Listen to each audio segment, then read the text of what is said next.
Like करता है, वैसा बनने और वैसा पाने की कोशिश होती है। आलीशान मकानात और फिर उन मकानात के अंदर हर किस्म की सहूलियात का होना, ये वो ख्वाहिश है जो तकरीबन हर दिल के अंदर या अक्सरियत के दिलों के अंदर ये ख्वाहिश जो है मौजूद होती है और ये फलती फूलती रहती है। लेकिन इसके साथ साथ जिनके पास ये सहूलियात मौजूद नहीं, कुशादा मकान नहीं है, तज़ीन व आराइश का सामान नहीं है, बल्कि सादा रोटी चलती है किचन के अंदर, कोई पुरतकल्लुफ़ खाने नहीं है, तो वो ये सोच ना जहन में बनाएं कि हम पर तो रहमत ही कोई नहीं है, हम पर तो अल्लाह ताला का फ़ज़ल ही कोई नहीं है, हम पर तो अल्लाह ताला के एहसान ही कोई नहीं है, माज़अल्लाह, ये सोच ना बनाएं। ख़ुद बताइए कि हज़रात रुsul अंबिया अलैहिस्सलाम के घरानों से बढ़कर रहमत और किन घरों पे बरसती होगी। और सैयदा कायनात सलामुल्लाहि ताला अलैहा के आंगन में क्या आलम है, चक्की खुद चला रही हैं। और सैयदातुना उम्मे ऐमन रदी अल्लाह ताला अन्हा बयान फरमाती हैं कि माह रमज़ानुल मुबारक में मैं हज़रत बतूल ज़हरा के घर गई तो दरवाज़ा बंद था, तो मैंने सुराख से झांक कर देखा तो चक्की जो थी वो खुद चल रही थी और आटा पिस के निकल रहा था, और हसनैन करीमैन जो थे वो पंगूड़े में थे तो वो ख़ुद ब खुद हरकत कर रहा था, उसको हिलाने वाला कोई नज़र नहीं आ रहा था। सैयदातुना उम्मे ऐमन रदी अल्लाह ताला अन्हा फरमाती हैं कि मैं नबी पाक अलैहिस्सलाम की खिदमत में हाज़िर हुई और मैंने ये माजरा बारगाह वाला में सुना दिया, पेश कर दिया।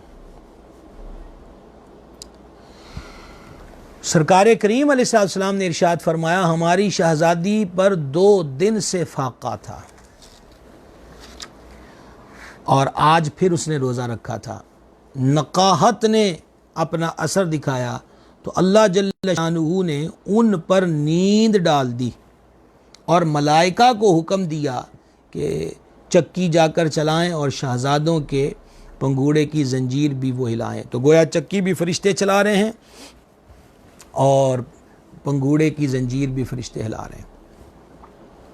कोई बंदा वहम में ना रहे कि भला ये कौन सी बात हो गई, फरिश्तों का ये काम है कि वो मखदूमा कायनात के घर की चक्कियाँ चलाएं। तो जनाब हम अपने ऊपर गौर कर लें। आला हज़रत अज़ीमुल बरकत रहमतुल्लाह अलैह ने फतावा रज़विया में एक हदीस नकल की है कि अल्लाह तबारक व तआला का एक फ़रिश्ता ऐसा है कि जब बंदा मोमिन सोता है तो वो उसके सराहने पहरा देता है कि कोई मूजी कीड़ा, कोई ऐसी चीज़ जहरीली सोते हुए उसके मुंह में दाखिल ना हो जाए।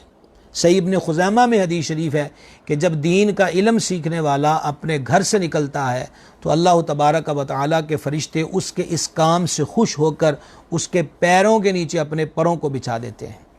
एक आम मुसलमान, और ये कोई क़ैद नहीं है कि वो अमीर है कि गरीब है, शाह है कि गदा है, गोरा है कि काला है, इससे कोई गर्ज नहीं। मुसलमान है, दीन का इल्म सीखने के लिए जा रहा है तो मलाइका उसके पैरों के नीचे अपने परों को बिछा देते हैं। तो वो तो घर ही बहुत बड़ा और बुलंदो बाला अरफा आला घर है। तो जब ये मुंह के करीब खड़े होकर फरिश्ते पहरा दे सकते हैं और कदमों के नीचे पर बिछा सकते हैं तो मखदूमा कायनात के घर की चक्की क्यों नहीं चला सकते। तो अहबाब ज़ी वक़ार, ये एक तो ये चीज़ आपके गोश गुजार कर दी। इसमें हज़रत मखदूमा की करामत, शर्फ़ व बुज़ुर्गी भी है और फिर उस ख़ानदान के किचन का माहौल भी आप देखते चले जाएँ। तो अर्ज़ ये करना चाहता था कि अगर दुनियावी मालो असबाब की कमी है तो ये तसव्वुर ज़हन में हरगिज़ नहीं लाना चाहिए, लो जी हम तो मारे गए, हम पर तो अल्लाह की इनायत ही नहीं है, मेहरबानी नहीं है।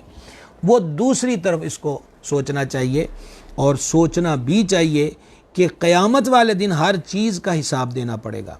माह रमज़ान शरीफ की सहरी के बारे में जो हमारी नशिस्त थी उसमें एक हदीस ज़िक्र हुई थी कि जो सहरी का खाना है, इफ्तार का है और जो मुजाहिद सरहद पे पहरा देता है, अगर हलाल का है तो इंशाअल्लाह ताला उसका हिसाब नहीं लिया जाएगा। बाकी हलाल ग़िज़ा भी है, हलाल कमाई भी है तो उसका भी पूछा जाएगा कहाँ से कमाया और कहाँ पे ख़र्च किया। तो अगर अपनी कैपेसिटी नहीं है तो घर की औरतें शौहर को मजबूर न करें कि वो बाहर जाके रिश्वत का बाज़ार गर्म करें, वो मिलावट जैसा मकरूह धंधा करें।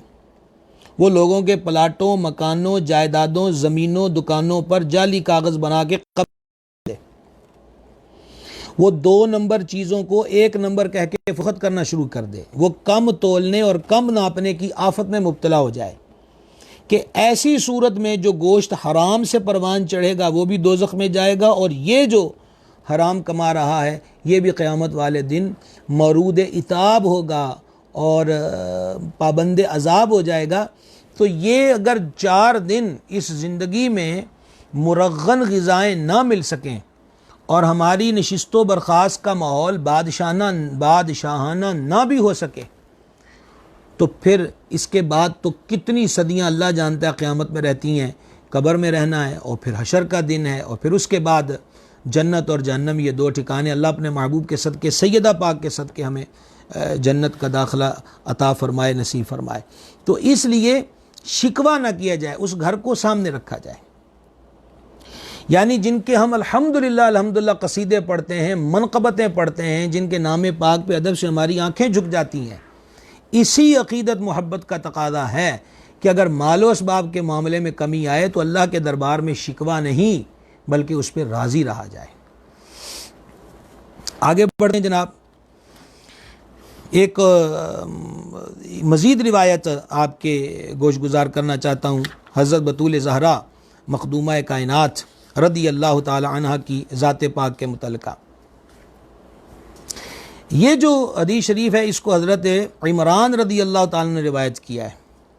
वो बयान करते हैं कि एक दिन मखदूमा कायनात रदी अल्लाह ताला अन्हा नबी करीम सल्लल्लाहु ताला अलैहि वसल्लम के घर रौनक अफरोज़ हुई, और उनकी हालत ये थी कि फ़ाक़े की वजह से चेहरा पाक की रंगत ज़र्द थी। सरकार अलैहिस्सलाम ने मुलाहज़ा फ़रमाया, और मुलाहज़ा फरमा के हजूर ने उनके गले मुबारक पर हाथ रखा, उंगलियों को कुशादा किया, और उंगलियों को कुशादा करके कहा, ए अल्लाह, ए भूखों को सैराब करने वाले और पस्त को बुलंद करने वाले, फ़ातिमा बिनते मोहम्मद को बुलंद कर।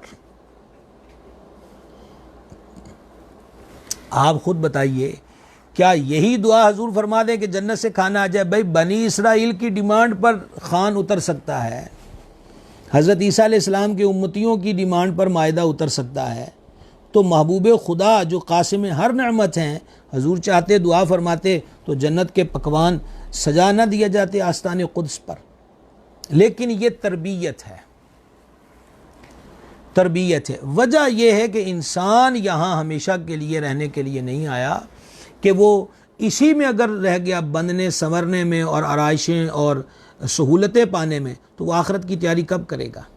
और इसके लिए हजूर अलैहिस्सलाम का घराना उम्मत के लिए मशाल राह है कि जिसको देख कर हम अपने रुख जो हैं वो दुरुस्त कर सकते हैं, हम अपनी ख्वाहिशों को कैद कर सकते हैं, और अगर कठिन मरहले आएँ तो उस पर हम सब्र कर सकते हैं कि इतने बड़े घराने ने जब ये अमल इख्तियार किया है तो हम उस घर के ग़ुलाम हैं, तो ग़ुलामों का अमल भी वही होना चाहिए जो उनके आकाओं का है। कैसे आकाओं का बंदा हूँ रज़ा, बोल बाले हैं मेरी सरकारों के। यहाँ पर एक हज़रत मखदूमा कायनात रदी अल्लाह ताला अन्हा, यानी फ़क़र भी हो और सखावत भी उसमें कमाल की हो, ये भी इस घर का हुस्न है। मुहद्दिस इब्न जौज़ी ने रिवायत किया है इसको कि हजूर सल्लल्लाहु ताला अलैहि वसल्लम ने एक कमीज़ मुबारक सैयदा को जहेज़ में अता फ़रमाई थी। इब्न जौज़ी ने इसको नकल किया। तो कुछ अरसे के बाद एक साइल हज़रत बतूल ज़हरा के दरवाज़े पर आकर उसने सवाल किया, ए नबी के घर वालों, मैं मोहताज हूँ, कोई फटा पुराना कपड़ा हो तो मुझको दे दो। अब एक वो नई कमीज़ है और दूसरी कमीज़ मुबारक जो है वो ज़ेब तन है। अब वो कह रहा है कि फटा पुराना, मांगने वाला जो होता है वो अपनी हैसियत के मुताबिक कम चीज़ ही मांगा करता है। फिर रह जाती है बात दरवाज़े की कि जिस दरवाज़े पर है उसकी कंडीशन क्या है, उसकी कैफियत क्या है। अब मखदूमा कायनात रदी अल्लाह ताला अन्हा ने इरादा कर लिया कि साइल आया है, इसको खाली नहीं भेजना। तो उनके सामने कुरान की आयत भी है, लन तनालुल बिर्रा हत्ता तुनफिकू मिम्मा तुहिब्बून, कि तुम हरगिज़ उस वक़्त तक भलाई को नहीं पहुँच सकते जब तक कि अपनी पसंदीदा चीज़ अल्लाह की राह में ख़र्च ना कर दो। तो हज़रत मखदूमा कायनात ने वो जो नई कमीज़ थी वो उस साइल को अता फरमा दी। अंदाज़ा करें आप इस बात पर। इसमें मर्द हों या औरतें हों, हज़रत बतूल ज़हरा की सीरत का हमें क्या सबक मिलता है कि फ्रिज में अगर खाना ख़राब हो